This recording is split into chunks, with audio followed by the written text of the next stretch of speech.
내가 초등학교에 입학하고 얼마 지나지 않았을 때 일이다. 당시 우리 반에는 이지매를 당하는 친구가 있었는데 그 아이는 몸에서 늘 악취가 났고 표정이 항상 어두웠다.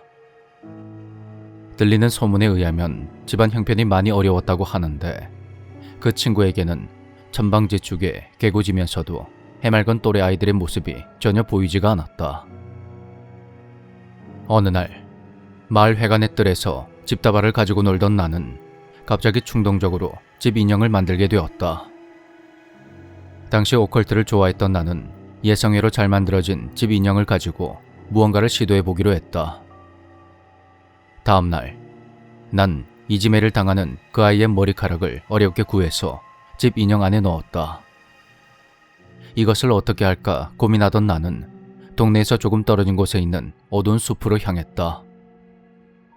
숲의 근처에는 이누나키 바위라고 불리는 그런 곳이 있었는데 축시에 참배를 하기에 아주 잘 어울리는 장소 같았다. 축시의 참배는 일본의 신앙 중의 하나로 축시라고 부르는 새벽 2시에 참배를 하며 지프로 만든 인형을 못을 박아 누군가를 저주로 죽이기 위한 소원을 7일 동안 비는 행위를 말한다. 나는 토요일에 학교를 마친 후 집 인형과 대못 그리고 망치를 들고 이누나키 바위로 향했다. 인형을 못 박아둘 나무를 찾아보다가 문득 바위 틈새가 눈에 띄어서 무심코 그곳에 망치질을 했는데 못이 의외로 쉽게 들어갔다.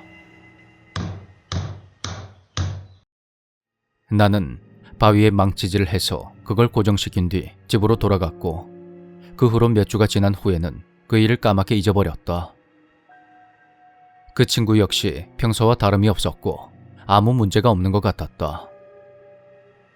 그로부터 몇 년이 지나서 고학년이 된 후에야 다시 이누나키 바위를 찾아갔는데 그 무렵에 제일 친했던 친구와 심하게 싸웠었다.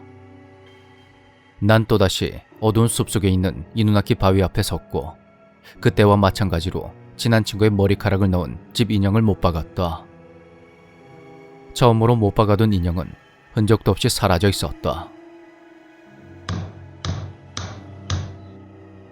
그렇게 망치를 한껏 내리친 후 집으로 돌아온 나는 그 다음 주에 그 친구와 화해를 하면서 이누나키 바위에 대한 것을 또다시 잊어버리게 되었다.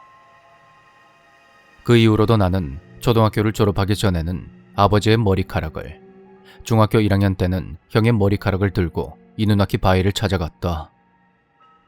하지만 그 이후로도 역시 별일이 없었고 이누나키 바위를 완전히 잊고 살던 나는 무려 10년이 지난 후에 고향에 돌아가게 되었다. 어릴 때 제일 친했던 친구와는 여전히 연락을 하고 있었고 간만에 다른 친구들도 고향에 오게 되며 모두 한자리에 모여서 술을 마시며 옛 이야기를 나누었다. 신이 나서 떠들던 나는 다른 친구로부터 어릴 때 이지매를 당했던 그 아이가 이른 나이에 집에서 스스로 목을 맸다는 끔찍한 소식을 듣게 되었다. 그는 평소 친하게 지내던 사람이 없었기에 원인을 알 수가 없었다고 했다. 그 소식을 듣는 순간 이누나키 바위에 대한 기억이 뇌리를 스쳤지만 나에게 그 일은 그저 돋보기로 개미를 태워 죽이는 것과 비슷한 놀이였을 뿐 그 이상도 그 이하도 아니었다. 난 그 자리에서 아무렇지 않게 그 친구의 명복을 빌어주었다. 그로부터 3년이 지나갔고 친구들과 연락은 꾸준히 하고 있었지만 취직을 한 뒤로는 고향에서 더욱 멀어지게 되었다. 그러던 어느 날 제일 친했던 친구가 고층에서 작업을 하다가 추락하여 목이 부러져 즉사했다는 충격적인 소식이 전해졌다.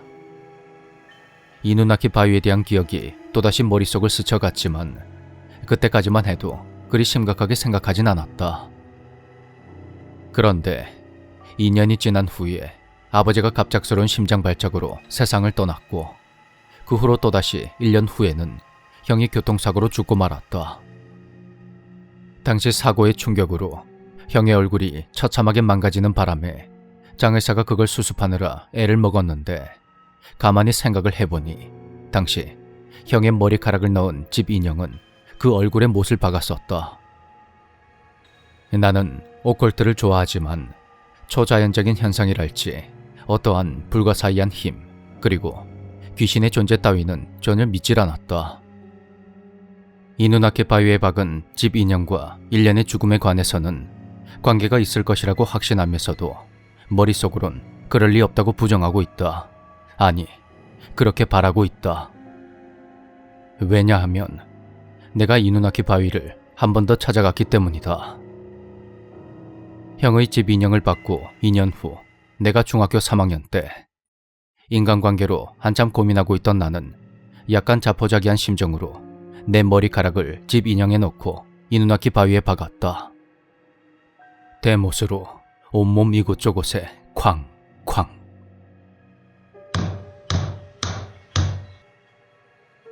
이제 형이 죽은 지도 1년이 다 되어간다.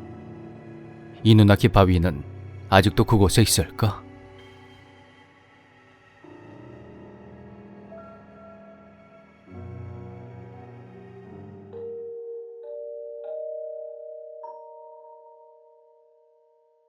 안녕하세요. 저희 어머니가 겪은 일을 제보해 보겠습니다. 5남매 중에 막내딸로 태어난 어머니는 어릴 때부터 할머니의 관계가 좋지가 않았습니다. 무슨 이유에선지 할머니는 어머니를 다른 형제들과 항상 비교하며 잔소리까지 했고, 어머니가 학교를 마치고 오면 온갖 농사일과 집안일을 시키면서 조금이라도 실수를 하면 폭력까지 썼다고 합니다. 그 후로 성인이 된 어머니는 집을 나와 독립을 하게 되었고, 아버지를 만나서 1999년도에 저를 낳게 되었는데요. 그때까지만 해도 할머니는 어머니에게 냉정했고, 그 영향을 받은 탓인지 다른 남매들과의 사이도 좋지가 않았다고 합니다. 어머니를 밖에서 주워온 자식보다도 못하게 대하는 할머니 때문에 저는 조부모님이 사시는 시골에 가본 적이 거의 없었고, 친척들과의 왕래도 없다시피 하며 살았습니다. 그러다가 2014년도에 할아버지가 갑자기 쓰러지며 병문안을 간 것을 끝으로 더 이상의 왕래는 없었고, 작년 여름에 어머니가 처음으로 스마트폰을 구입하며 집 전화도 아예 없애버렸습니다. 매달 전화요금만 내면서 쓰질 않으니 그렇게 한 것인데, 그러면서 조부모님과 다른 가족들과의 연락도 완전히 끊겨버렸죠. 그렇게 시간이 흐르고 흘러 올해 4월 무렵에 어머니가 꿈을 하나 꿨는데, 할아버지가 나타나서 무서운 얼굴을 하고서는 어머니에게 호통을 쳤다는 겁니다.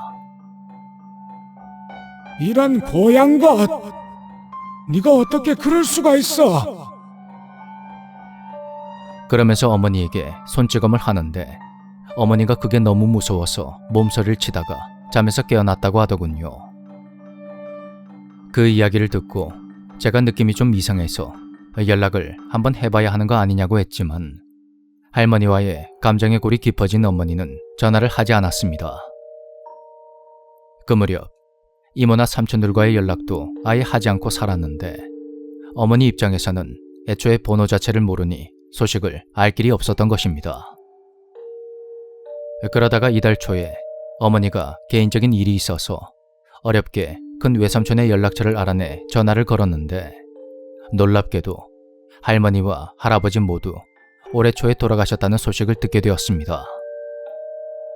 할머니는 1월의 어느 날에 목욕을 한다며 욕실에 들어갔다가 쓰러져서 병원으로 이송되는 도중에 그렇게 돌아가셨고, 2월에는 할아버지가 잠을 자다가 그대로 돌아가셨다고 하더군요.